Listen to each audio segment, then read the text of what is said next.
had to climb on policy, and every time Lieutenant Governor Patrick was there. He'd been with us on school choice. This is the third time he'd passed us.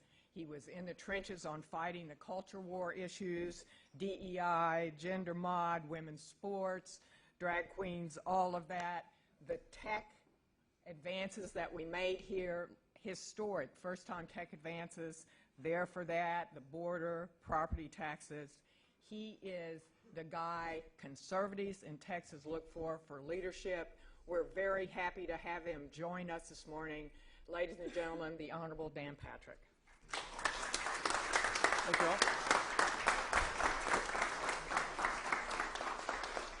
Morning, everyone. Hi, Sherry. Glad to see you rock the coffee. Yeah, it's iced tea. I've never had a cup of coffee in my entire life. I don't know if I could handle it. No cigarettes, no coffee. Only a margarita on occasion. So today may be an occasion. You need more space. Here, I'll give you the... And too sweet and lows. My wife hates that. So, Governor, I've started on our list of successes. Yes. How does it look to you? How does it look from up at 11th in Congress as we're speaking here from 9th in Congress? So this has been a tale of two cities in this session. It's been really hard. Probably the hardest session we've ever had for lots of reasons, which we'll talk about.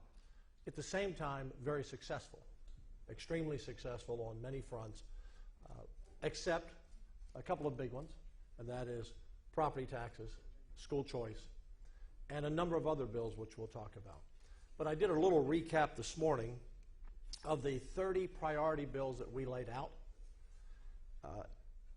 15 of them passed as Senate bills. Another 7 passed as House bills on the same topic. You know, every bill doesn't have to be a House bill or a Senate bill. And then we have 3 on hold, which is teacher pay, the property taxes, and the compression, part of that, and 5 died. So let me tell you the good news first. So what passed was Senate Bill 10, teacher retirement, for the first time ever, COLA. Senate Bill 12, the drag queen shows, keeping the drag queen performers away from children. Senate Bill 14, finally, the gender modification surgery, passed. We passed that last session twice. It didn't get a hearing. This time it passed the House. Senate Bill 15, stopping men playing girls' sports in college. Senate Bill 17, a strong DEI bill to address that in higher ed. Senate Bill 18, addressing tenure. And you know this story, let me just pause here for a second where this came from. Last fall, out of nowhere, the Senate faculty at the University of Texas said, we're going to teach critical race theory, DEI. We're going to do whatever we want. And I responded in a tweet, we banned CRT in K through 12 last session. You're a publicly funded school, we'll ban it in our publicly funded higher ed universities. They responded, we do not pay attention and are not accountable to the Board of Regents or the legislature. I then said, I guess we have to look at tenure. Because no one should be that arrogant, particularly getting a taxpayer-paid paycheck, to say we're not accountable to anyone. So as we passed that bill last week off the floor, or this week, I guess it was last week, maybe this weekend, I said very clearly, I hope the Senate faculty at the University of Texas are listening. They do have to listen to the legislature. The bills were a little bit different. We banned it in the Senate totally, but it would have grandfathered the current ones who have tenure. What we actually liked about the House bill was a better tweak, was that they didn't ban it, but they allowed people with tenure now to be fired. So we like that language, and we think it's a very good bill and a strong bill. It gives the universities more power for cause to get rid of professors. We're not trying to stifle academic freedom, but we're not going to let that be an excuse to pull down America, to pull down Texas, to pull down capitalism, and to pit white against black, black against white, gay against straight, Christians against non-Christians. That's what's happening in our higher universities. And these two bills together should lead the nation. Senate Bill 22 was an initiative that came out of my bus trip traveling around the state, and that was to support rural law enforcement. We had sheriffs making in the $30,000 range, deputies in the $20,000, not enough, 5 deputies covering 1,000 square miles. So for the first time ever in history, Texas, the state, is investing money into over 230 rural counties. I think the total budget was around $350 million, so that we can lift the salary ranges of our sheriffs, our deputies, our jailers, our DAs, our investigators, because they have a right to law enforcement. That was a big lift. Senate Bill 24, alternatives to abortions. Senate Bill 25, nursing scholarships. We need nurses. We've created scholarships for lots of different areas, science teachers, math teachers, law enforcement. This will give scholarships to people who want to be nurses. Senate Bill 26, also out of my bus tour through 130 some cities. We have a great need for mental health care in rural Texas. This is a over $2 billion commitment to mental health care in rural Texas, primarily from Amarillo to Wichita Falls to the Valley to Midland.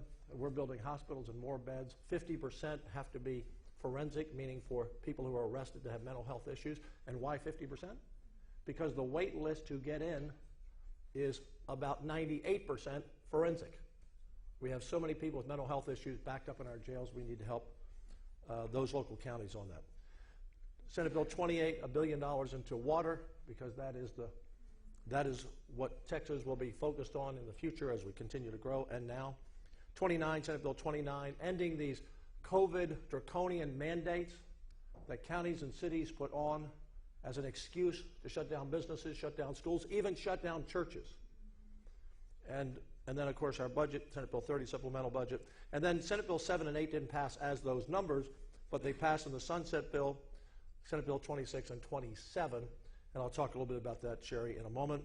The House passed our equivalent of Senate Bill 20 to us to recall district attorneys who are not following the law. Senate Bill 13, their version, HB 900, to address pornographic library books. I would have brought one today to show you, but I might have been arrested. That's how bad they are. How bad they are.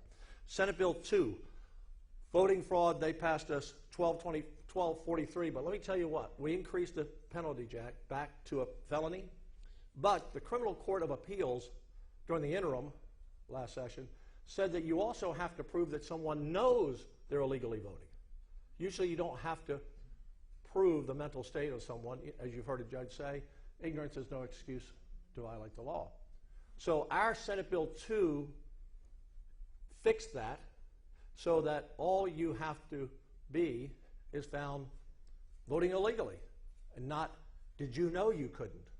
And so the House sent us a bill. They did not hear our bill to fix it, but it did restore it to a felony, but we still have to go back and fix that mental state reason. Otherwise, you're never going to prosecute anyone for voter fraud or any other crime. So, Governor, here's your time guy right here. Okay. So, let me finish these last okay. A couple. Senate Bill 11, then that was the school security bill. It passed as HB 3. Senate Bill 27, the specialty courts that we created, that was House Bill 19. Senate Bill 19, creating the TUF Fund, Texas University Fund for Texas Tech, UNT, University of Houston, Texas State, and then so the grand total of the 30 priorities, of the 30, 25 passed as either Senate or House bills, and so that's the good, part of the good, the bad, and the ugly. And we're all about, our CEO, Greg Sindelar, tells us over and over, we conservatives have got to celebrate the victories. It seems like we come out of these sessions and we go around, down in the mouth, big victory, very strong session. But I know you wrote a letter to the governor yesterday with a list of things that you were concerned about. What's still on your mind, not failures, but work that we have left to do? So there are a number of bills that need to pass, and I sent a long list to the governor. Number one, election integrity bills. Of the 14 we sent to the House, I think 12 didn't make it. We need election integrity bills everywhere. Harris County became almost a joke on the floor. Every senator from every other place outside of Harris County would say, that's another Harris County problem. We'd say, yeah, but it impacts the state as well. So election integrity. We passed the 10 Commandments bill. Put the 10 Commandments back on our schools. Should have passed the House. Really no excuse for that one.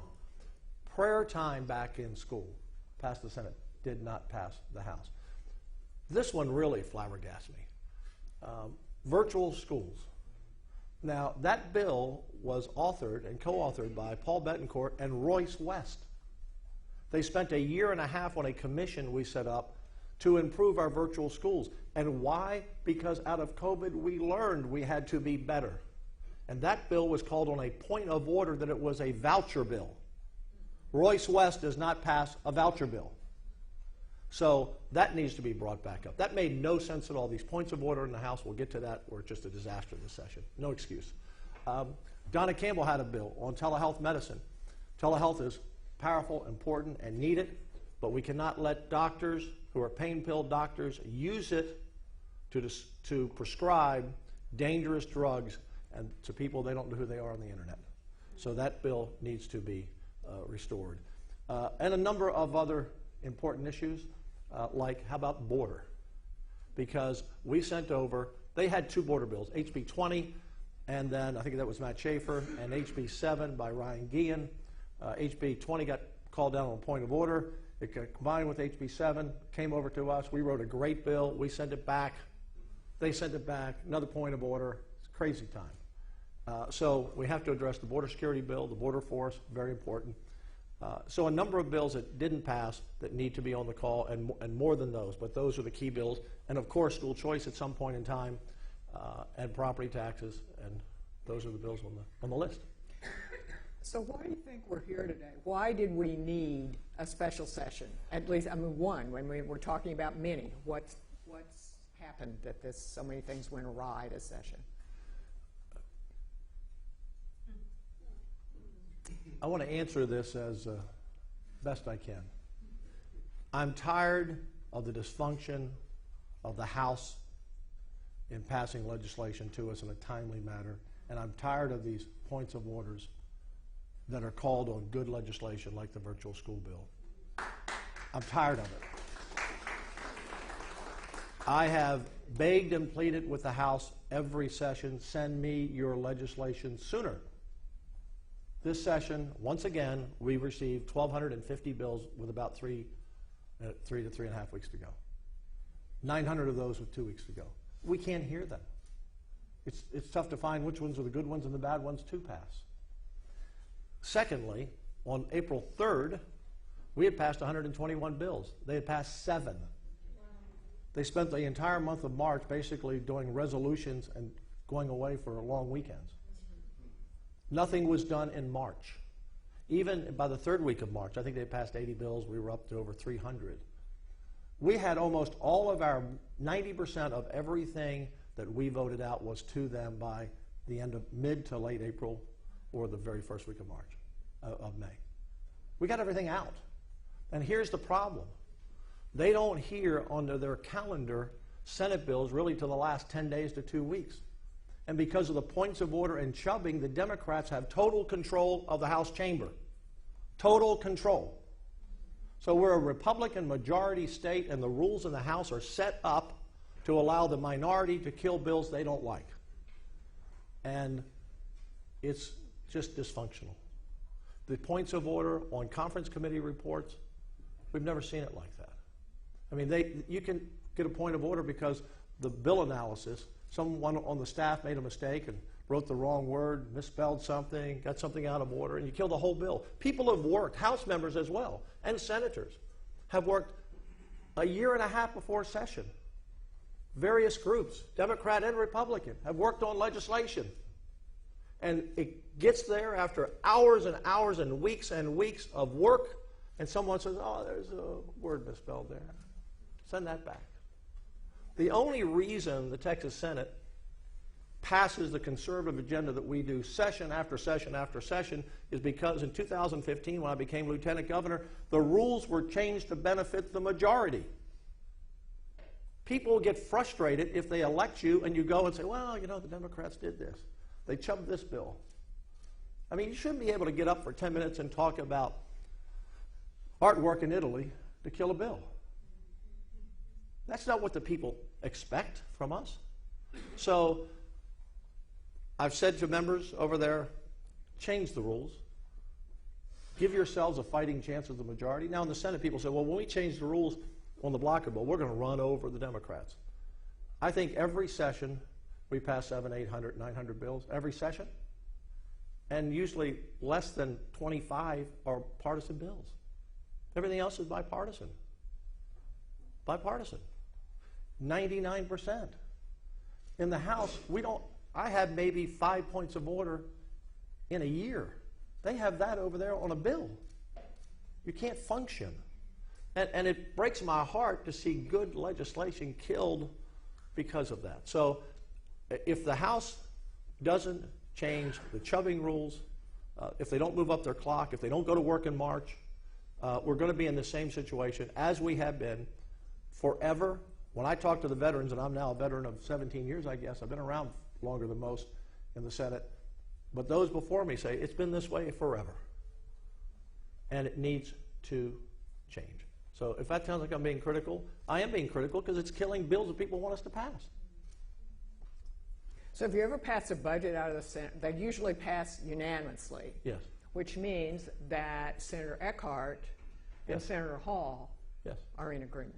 Yeah, this time it passed 29-2, 29 and to I 2. think That's close to unanimous. and every other budget passed either unanimous or 30-1.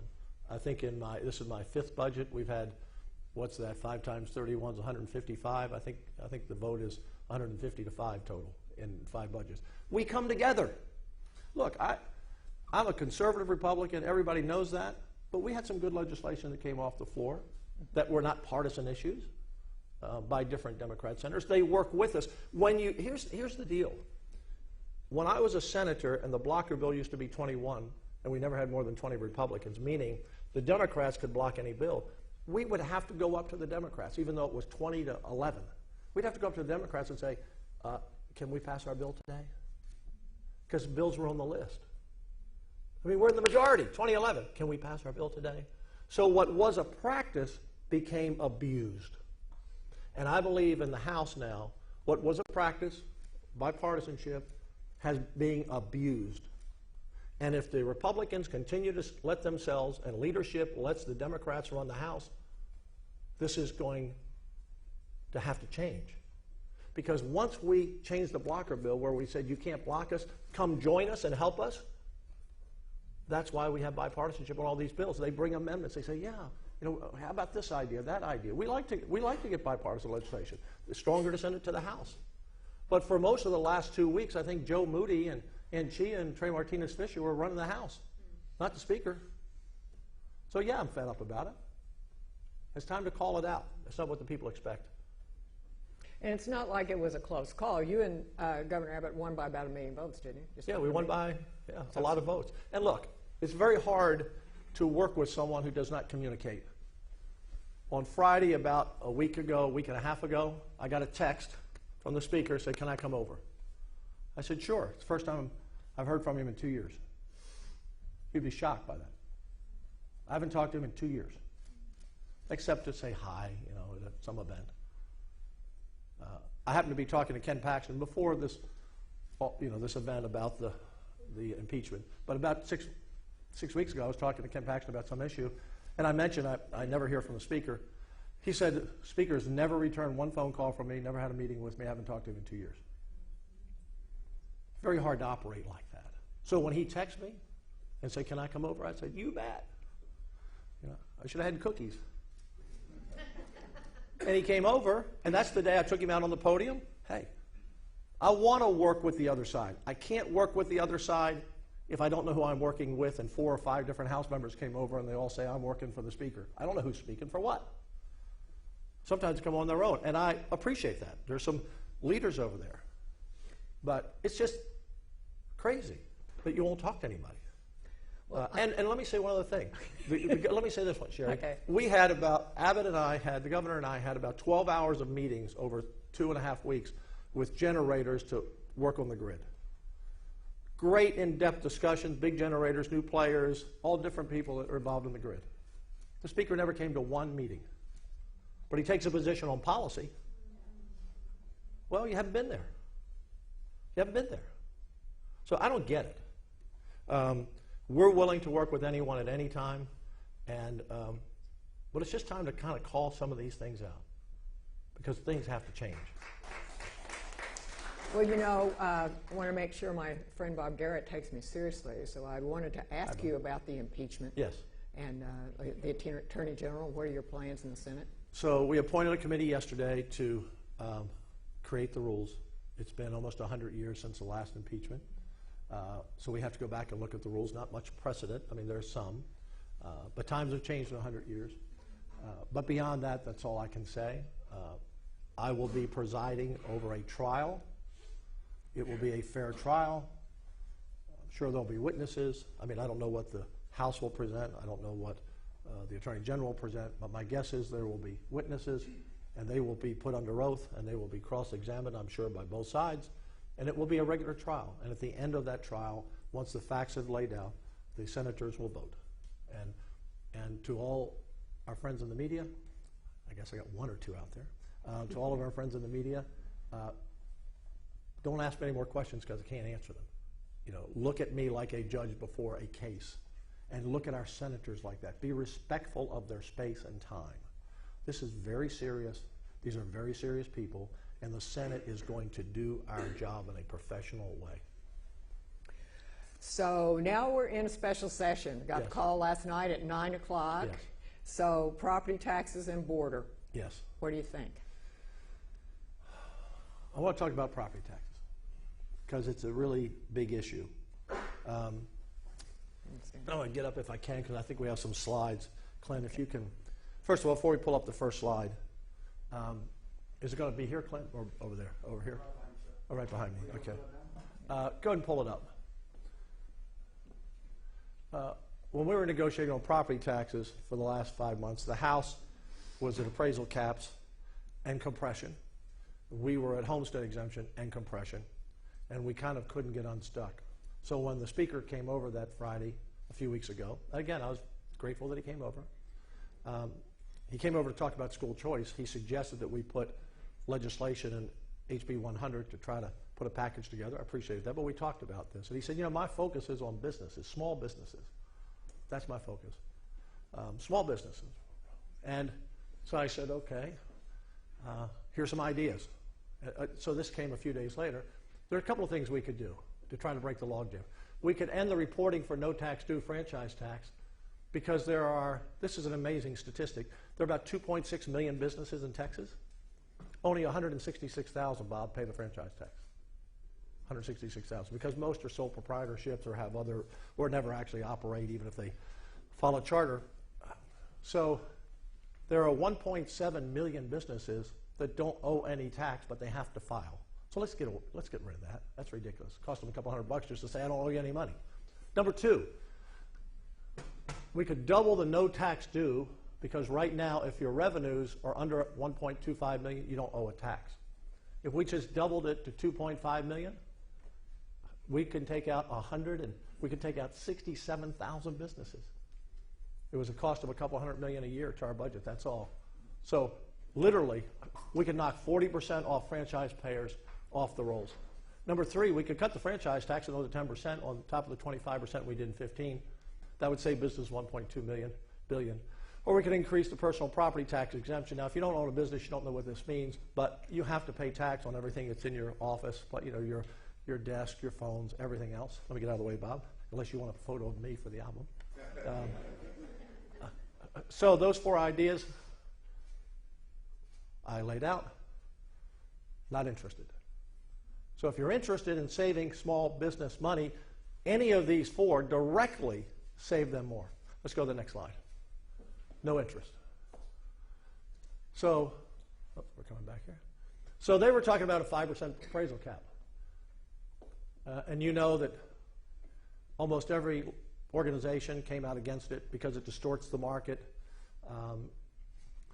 It eventually will have taxes go up because we can't control the tax rate then at the local level. But the Speaker wanted it on all businesses, all properties, homesteads, all residences, all shopping centers, apartment, everything. And at 5%, this is what it would have cost us. It would have cost us $750 million over there in the first year, 1.7 in the second, 2.9 in the third, 4.1, and by 10 years from now, $13 billion of the budget. Unsustainable. That's math. You used to hear me say, I can't debate bad math. They never brought us any numbers in the entire time of the session. They never brought us any numbers on any proposal.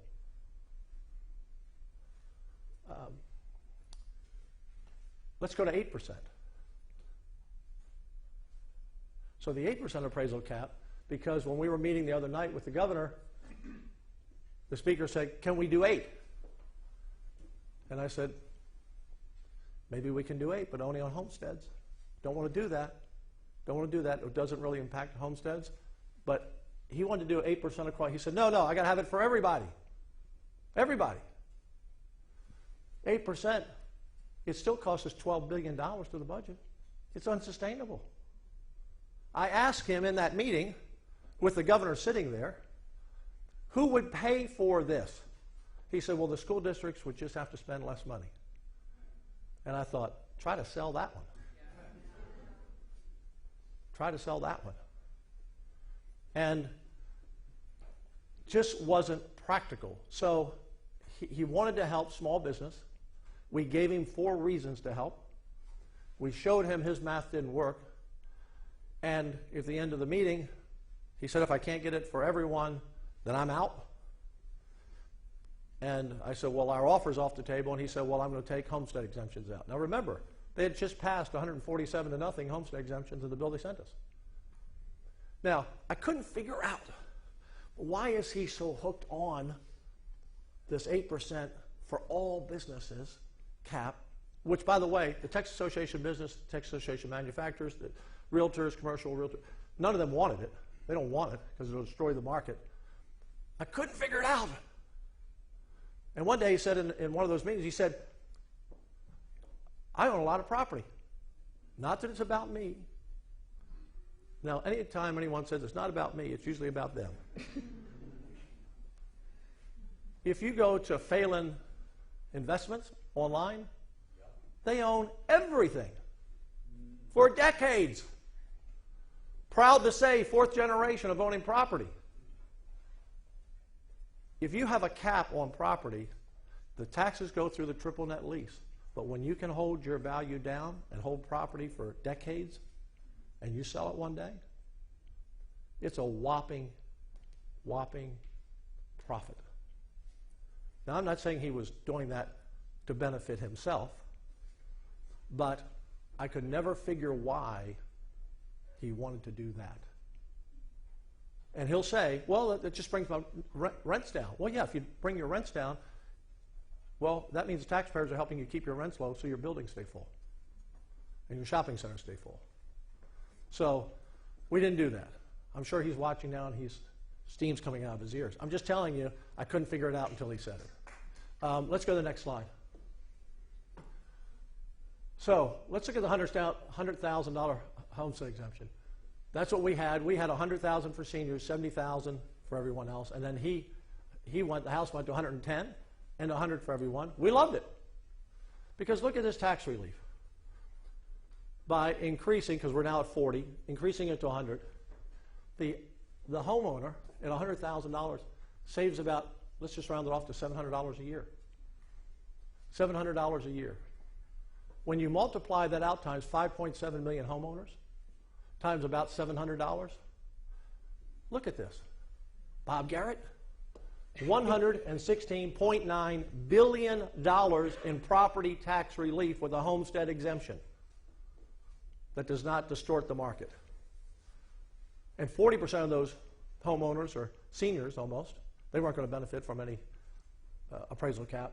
When I come to the table to negotiate, I bring numbers, data, facts. I don't walk in and say, this is a good idea, and not be able to back it up. And I get these facts from a great finance team, from great senators who do hard work. So if we don't have a homestead exemption in this special session, included in the compression, we're going to leave that much money on the table. And how much is that to each homeowner? If you live in your home for 30 years, $700 a year is $21,000. I know the governor must be on our side with this. I can't imagine he wouldn't be.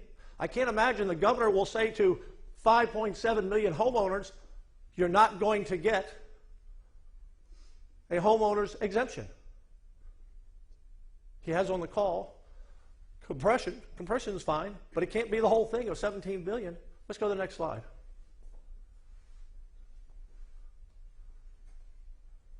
I want to show you this. So we have 17.6 billion. Again, I bring facts, I bring data, I bring numbers. And anyone who wants to challenge them, we'll stand up to them. If we do all compression, as the House offered us yesterday, by the way, on the last day, they said, if you'll do all compression, we'll sign the deal. I said, we're not doing all compression. We're going to have homestead exemption. All compression saves you $710 on average. If you do 17.6 in all compression, 710. If you do 2/3 compression, again, compression's fine. If you do 2/3 compression and add homestead for the other third, look, $1,416.29. Take a photo of that. So if we do all compression, we are taking $700 out of the pockets of every one of the 5.7 million homeowners. $21,000 we are robbing from them. So I support compression. We did $5 billion in 19. In our current $17.6 billion budget, we have about $12 billion in compression and about 5.6 in homestead exemption. So we're not saying don't do some compression. But you can't do it all because look at the value you get. And I hear people say, well, compression will put us on a pathway to no property taxes. Compression is everlasting. No, the only thing that's everlasting is when you get an exemption, a homestead exemption. And let me tell you why I know the House knows that's good, and I know the governor supports this. I believe he supports this. Is because what did they put in HB 5? The new 313. The only reason we supported HB 5 in the Senate, by the way, was because it's another one of the incentive vehicles for dispatchable energy. And we eliminated the old 313s that I killed last session because I held the bill from going to the floor because 66% or so went to renewables, and we need more dispatchable. But what do they do in HB 5 that Governor Abbott loves and Dave Phelan loves? It gives exemptions. 10 years of exemptions, hundreds of millions of dollars to businesses and exemptions. So exemptions are good enough for big business, but not good enough for a homeowner who's struggling. $1,400 a year, every year, never stops. I will not step back from this. And I might be the last guy standing, but I'll be the last guy standing. Homeowners in this state deserve real property tax cuts. And that's a combination of compression and homestead exemptions. Let's go to the last slide. So, let me show you why, and I know I have great friends here at TPPF that think compression can get rid of all property taxes. Okay, I do, I know. And friends on the outside. But Bob, I just look at you, Bob, because you've been hanging around for a long time. I recognize you more than some of the new ones, and Jack and others. Our budget this year is $321 billion. The state's share of that is $144 billion. You didn't know you were going to school today, did you? Total local M&O taxes projected for the next 2 years is $55 billion. To end property taxes through compression, we would have to come up with $55 billion. Now, how much is $55 billion? It's 38.2% of our entire budget. You'd have to cut school funding. You'd have to cut medical funding. You'd have to cut law enforcement. You'd have to cut everything. You can't have 40% roughly of your budget in compression to get rid of all property taxes. So if you want to get rid of all property taxes, you got to come up with $55 billion. That's what it takes. Now, we've already spent some towards that goal, but we can't do that. Anyone who says, and forgive me, I don't want to offend anyone, but anyone who says we can eliminate property taxes by compression ran for governor and didn't win. I'll leave it at that. Okay? And if you say, well, could we increase the sales tax to pay for that? You could. You could. You'd have to increase the sales tax to around from the current 6.5% to somewhere between 10 and 12 cents. And by the way, those numbers fluctuate. Like it's 55 billion this year, it was 37 this year. Those numbers fluctuate. So you'd have to almost double the sales tax to pay for that. Now, there'll be some people out there who say, oh yeah, you charge me 12 cents. Charge me 12% instead of 6%. Remember, plus 2 cents local. So your sales tax now is about 8, and a quarter would go to 14 or so, somewhere in that neighborhood. I don't think there's a vote to increase, Sherry, the sales tax, a half a cent. So it's not possible. So the governor has put on the call compression. I support it, but not 100%. And I believe in my heart that the governor will support homestead exemptions. And I believe that the House will, because they all already voted unanimously for homestead exemptions. Remember, their plan came out 147 to nothing for homestead exemptions. Our plan came out 31. So Governor Abbott has a total 100% unanimous support from legislators who have already voted for homestead exemption. So let's do both. I need the Speaker and I need the House. We're going to send out a bill maybe today or soon. It's going to be the same bill pretty much they sent us. Compression's about 2/3, homestead exemption 1/3. Okay, Sharon, I think it's time for questions. Okay. Thank you, Governor. It's great to have you here. There's nothing we like better at TPPF than a good conversation about public policy. So, want me here? First question. We want to get to everybody. I'm going to try to call in our guests first, but we'll get media questions as well. Yes, sir. Let me preface this by saying, Lieutenant Governor, I'm a huge supporter of you and the governor in many, if not all, of these initiatives. I do have a question, though. The governor likes to say that Texas is the best place to start a business. Yes. And he touts those figures every time I hear him speak. So with that, if that's the case, then why do we have a need for tax exemptions in the 313 code? So, and again, last year, I killed the 313s because they were being abused. And again, 2/3 were going to renewables. And somebody will give me a question, maybe this will lead into the grid. Because we are in a competitive environment, and most companies will come here on their own. But sometimes we compete with North Carolina, Florida, other states for billions of dollars. Like Samsung came here, will create thousands and thousands of jobs. And so sometimes a little piece gets you over the top, and that's why. We cut it back by 50% from the original bill, the incentives. We have stringent work requirements in it, and we narrowed it down to manufacturing, technology, energy, dispatchable energy. Here's where we're on the grid. You heard the PUC, Peter Lake, chair say earlier this in Bloomberg a couple of months ago, we need the breath of God to get through the summer. Now, if we want to kill the Texas miracle of businesses coming here and creating jobs, we've added, Fortune 500 companies, we've added lead the nation job growth, 11 million, 12 million people in the last 20 years. But you have to be able to turn the lights on. You can't sit in the dark. And we don't have enough dispatchable energy. We had 2% renewables in 2000. Today, around 35% or so, 38%. In another 10 years, it'll be 60%. Wind and solar are fine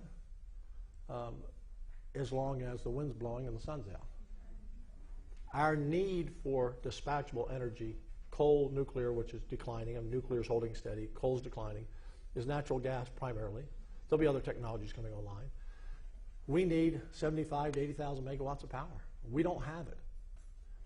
And almost 40% of all of our plants are now 40 to 50 years old. So we need to incentivize new plants. Now, the governor and I disagree on this one issue, but I support the governor in where we are right now on this issue, this issue of the grid. I believe, and the Senate believe, we just need to build reserve of 10,000 megawatts. You go to a company, any company, let them bid, get the best bid. They build the power, they sit there and they hold. They're the last on, the first off. But you got it there. Not everyone was in agreement on that. The big generator company sure didn't want it. But that idea didn't make it. So I came up with another idea. I say I, my staff, Lauren, Charles Swartner, all his team. We said, okay, what do we do to incentivize people to come here and build? Number one, we're going to give you a 0% loan for 20 years. You pay it back to the state. Now the House wanted 5%. We ended up at 3%. So we're going to give them a loan. Number two, we're going to give them a completion bonus. So if they complete, we need it in the next 3.5 years. If you start it today, it's going to take that long to build a new plant. And the third was to give you a tax abatement. And that was the only reason we passed in the Senate 5, or my only reason. So the three-legged stool, so that companies will come in and build. And I'm talking to companies now about trying to come in, find a pathway, because we have to have the natural gas power. It's the most important thing this session. So that's part of the reason. And so the governor supported this, and I appreciate it. And he said to me, he said, and by the way, we put a deadline on this plan. These companies, to get that 0% loan, or it's 3% now, have to do it by December 31st of this year. If they don't do that, then we know where we are. And if we don't have enough people building power, then the governor said we can sit down and talk about that reserve market, because we have to have the power. The governor and I spent hours and hours and hours and hours working together. I think at the beginning of the session we were here. By the end of the session we were here. And I'd like to have reserve, but we're going to try this. And if it doesn't work, then we'll try that. Let me explain to you why we have a problem. We have this energy market. There's a lot of questions. Okay, real quick. We have this where the generators make their money by scarcity pricing. You know, when everything is running. So they don't want to have any more power than just a little bit more than we need.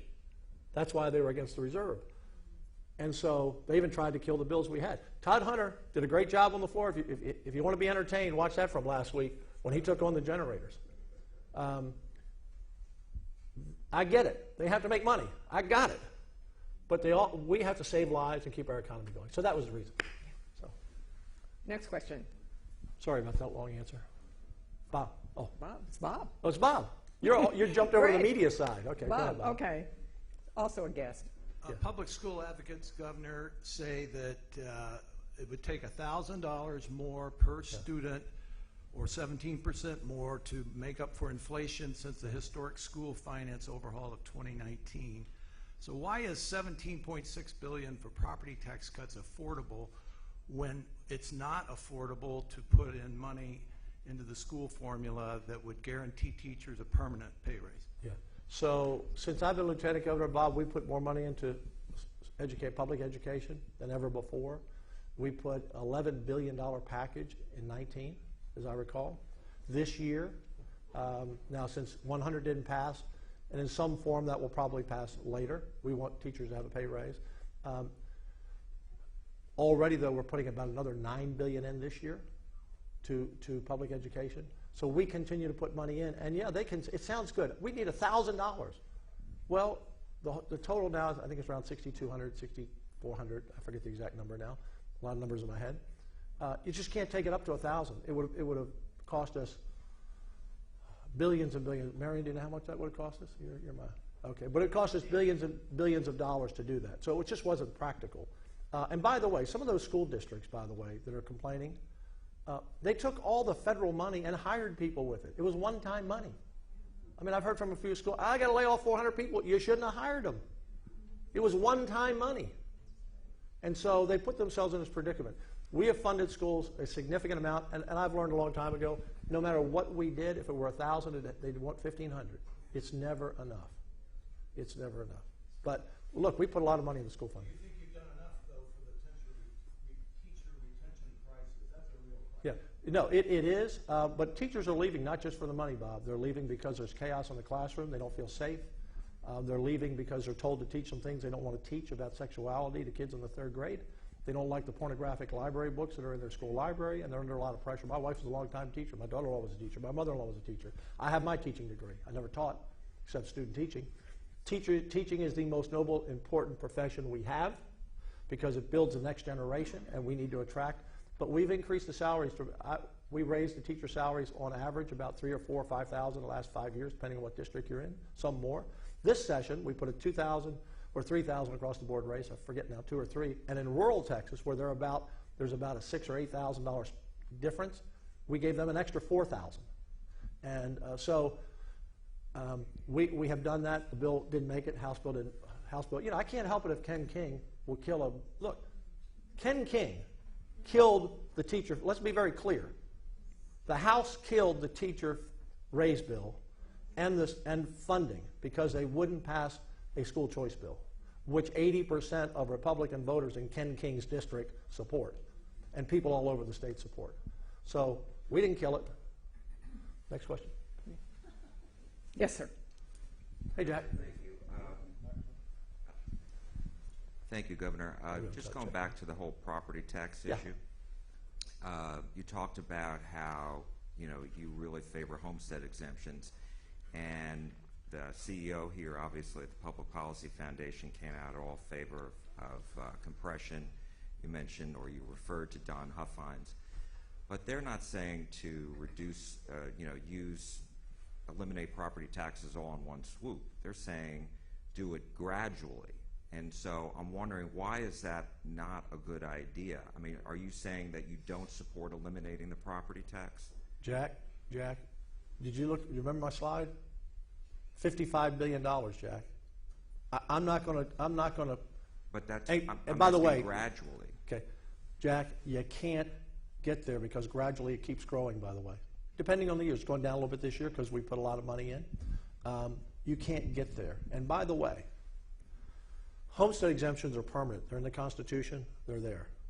Compression, if you get rid of property taxes altogether, school property taxes, which are about half the bill, you have only sales tax to prop up a state of 30 to 35, 40 million people in the next decade. What happens when we have a decline and sales taxes go down? You have no money to pay your bills.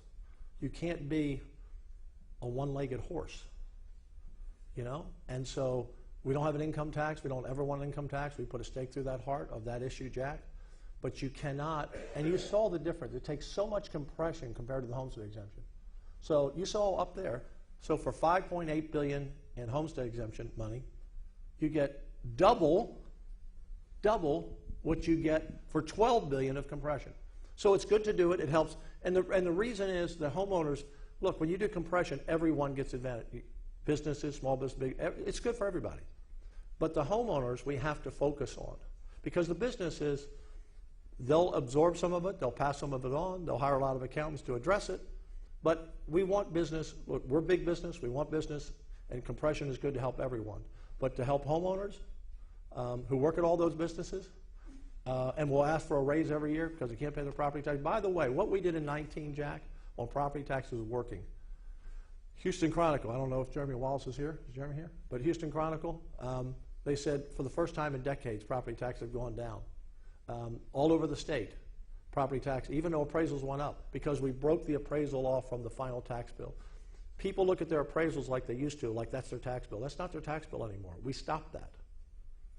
We now limit the growth of government to 3.5%, Jack, and so no matter how much the appraisal, they have to lower the rates.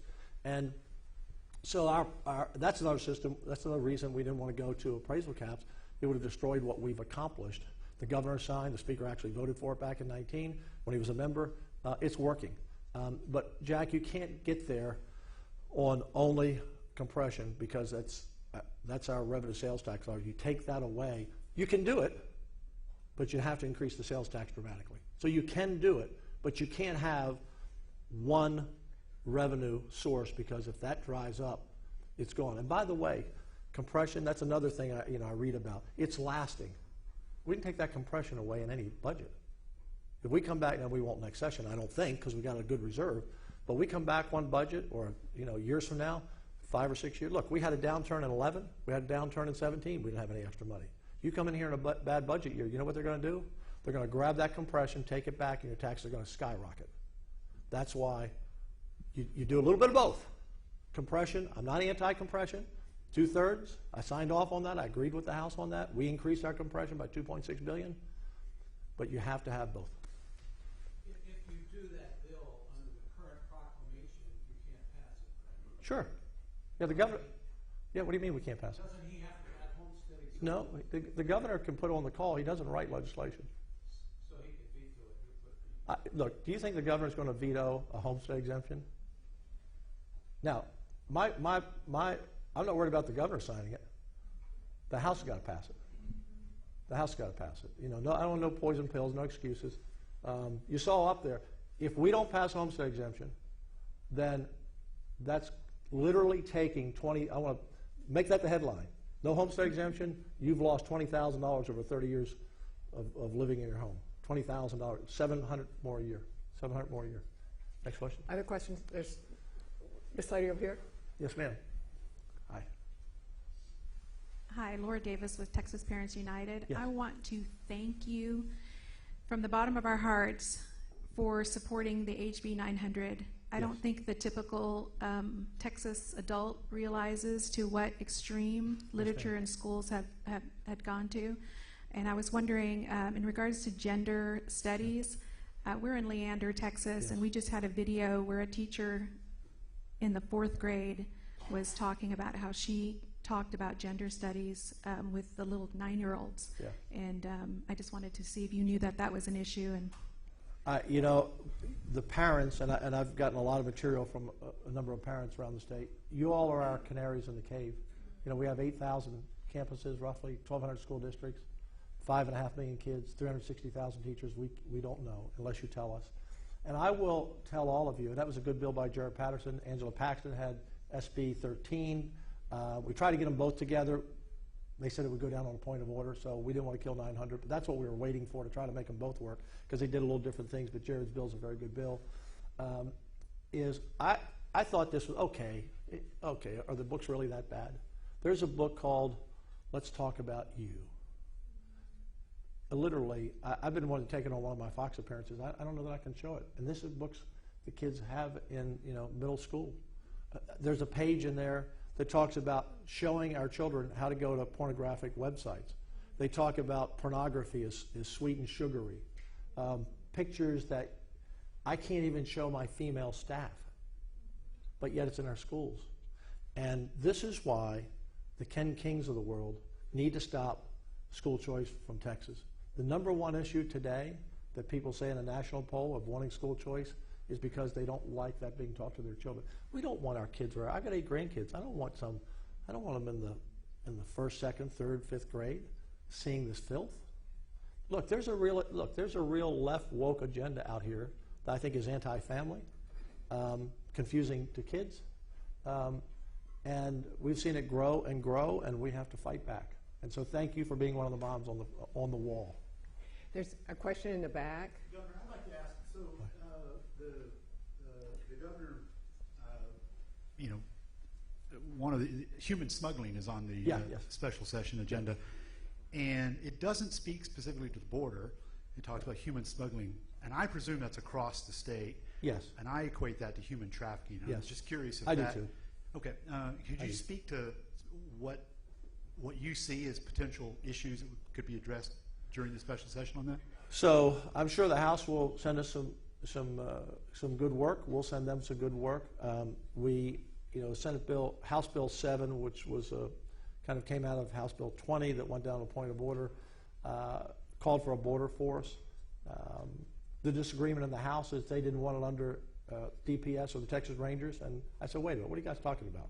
Don't want it under the Texas Rangers and DPS? Like, that's our border, that's our controlling law enforcement. You have to have an integrated network. But we set up a border force to be under a Texas Ranger, reporting to the governor, working side by side, because you have to integrate, all these commands. So I'd like to do that. The House sent us a bill that didn't have a fiscal note on it. I thought, you want us to hire 1,000 people, but you didn't put any money in the bill. These are the things that kind of puzzle me from this session.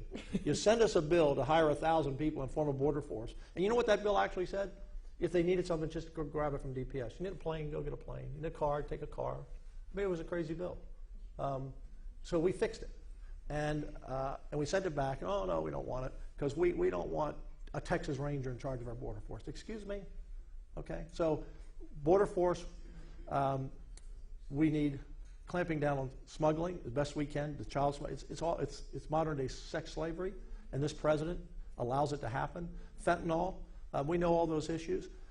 We had a bill 2424 by Brian Birdwell that would have said if you cross the border illegally for the first time, you go to jail for Class A misdemeanor, second time, state jail felony, and if you're a criminal, depending on the offense, you could go to jail for life. And the House didn't pass that bill. I'm asking them to pass that bill this time. So thank you. Let's do one more question. Wait, over there? I'm glad I'm not choosing. It's Ted. Okay, well, you don't have a microphone, so we'll do two. Let's do this one. Sorry, Clint. Hi, thank you for your time today. Sure. I'm just wondering how in a special session you foresee school choice passing, and if it does go through, will teacher pay raises be tied to it like they were in the regular? You know, I don't know. First of all, the second part of the question, I don't know. When Dade came over that day, and I didn't know why he was coming. I hadn't talked to him in 2 years. And I'm an easy guy to talk to. I'm the easiest guy to talk to anywhere. I like to talk. But he came over and he said, I have an idea. And I said, what's that? He said, put school choice on HB 100. And I said, really? He said, yeah.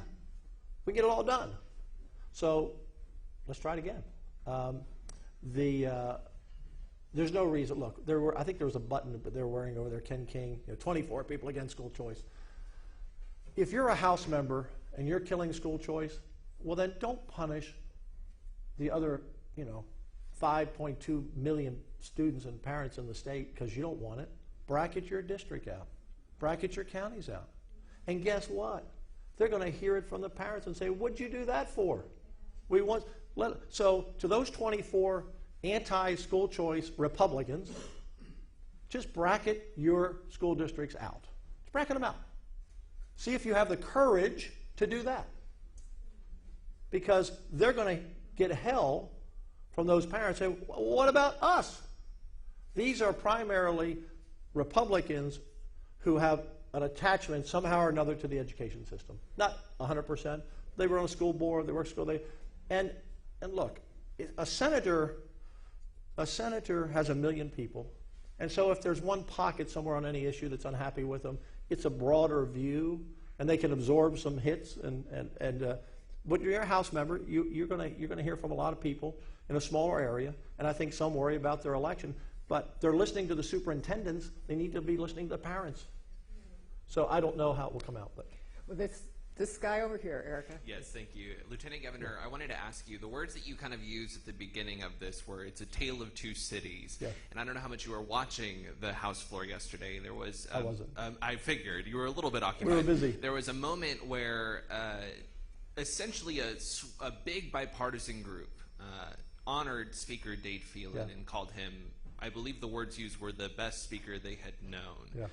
We have seen, obviously, the Attorney General had called on Phelan to resign. That ended up not being the main headline of the week. But do you anticipate, with this case that you've kind of built against Phelan, do you anticipate making any sort of similar call for him to resign? No, look, I'm not asking him to resign. I didn't put out that note. I'm not even suggesting that. I'm suggesting run the House in a way that's functional, that we can get things done so we don't, every session, come up to getting 1,000 bills from them in the last week, and all the House members come over and say, can't you pass my bill? My bill's not passed. You sent us 800 in the last 7 days. I'm sorry. And quit squeezing us down to Senate bills in the last 10 days. They just need to, they would be so much happier if they did that. I mean, look, I don't know what they did over there. I'm sure they all love it, whatever. I know this, when some of them go back in their primaries this year, for those who voted for gambling, they may not think that was a good idea. For those who voted against gambling, they may not think it's a good idea because maybe the casinos will be primarying them. He made them cast a vote on a bill he knew we weren't going to hear because we didn't have, I said it all, we don't have any votes. Don't have any votes. But now there's a jersey on every one of those members on gaming. There's a jersey on every one of those members if they don't pass a homestead exemption for real this time. There's a jersey on them for a lot of bad votes that he forced. So I'm glad they love him today. When they go home in their primaries, we'll see how, if they still love him. But Dade's a challenge. But I'm not asking him to be replaced. I'm not asking him to resign. But we just have to be. This should be easy. It's 3 Republican leaders. This should be easy. I shouldn't need to take Tylenol 3 times a day. It should be easy. Governor, thank you very much. It's 11 o'clock. Thank all of you, and I'm proud of my senators, all of them, in many ways. The other day, when the impeachment became real, our members got together and prayed, because this is serious business.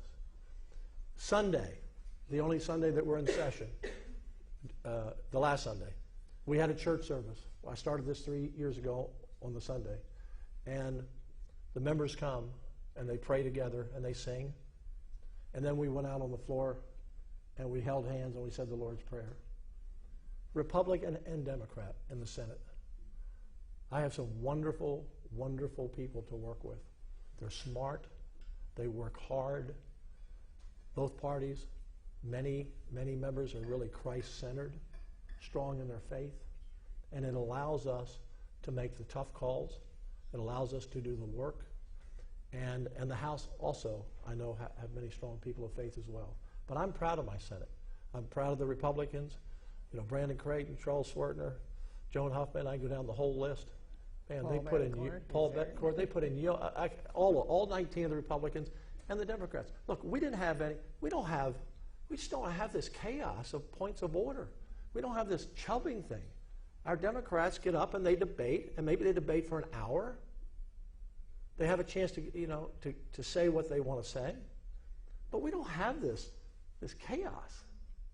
And so I'm lucky to be the lieutenant governor, and I'm lucky to have these 31 senators, and especially my 19 Republicans, the most conservative body we've ever had in the Texas Senate. And I don't mean to offend anyone today with any of my remarks, but I didn't get elected to come here and sugarcoat anything for the voters. The voters need to know what's going on, and they're looking for a leader, and I intend to lead on the things that I think that matter to them. And if I rub a few people the wrong way, I'm sorry. Thank you all. God bless.